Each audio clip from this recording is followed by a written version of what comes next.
আউযুবিল্লাহি মিনাশ শাইতানির রাজিম বিসমিল্লাহির রহমানির রহিম।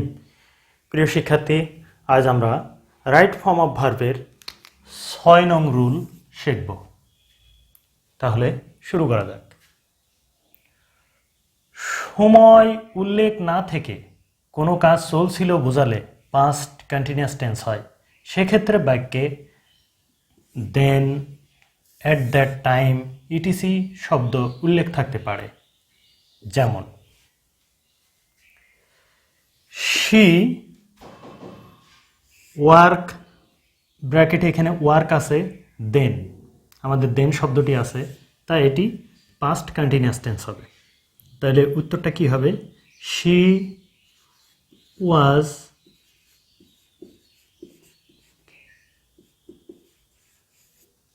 ওয়ার্কিং দেন। পুরো বাক্যটা শি ওয়াজ ওয়ার্কিং দেন, সে তখন কাজ করছিল। দ্বিতীয় বাক্যে দে, ব্র্যাকেটে রিড অ্যাট দ্যাট মোমেন্ট। আমরা জানি শির জন্য ওয়াজ, তাহলে দের জন্য ওয়ার হবে, দে ওয়ার রিডিং।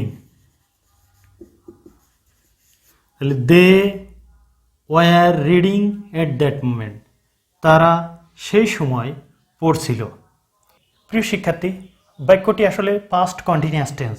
যদি পাস্ট কন্টিনিউয়াস টেন্স সম্পর্কে তোমাদের বিস্তারিত জানার প্রয়োজন মনে করো, তাহলে উপরের আই বাটনটি প্রেস করো। আর আমাদের রাইট ফর্ম অফ ভার্বের ৬ নম্বর রুল সম্পর্কে তোমার কোনো প্রশ্ন থাকলে এই ভিডিওর কমেন্ট সেকশনে প্রশ্ন করলে আমরা সর্বাত্মক চেষ্টা করব তোমার প্রশ্নের উত্তর দেয়া। সেই পর্যন্ত ভালো থেকো।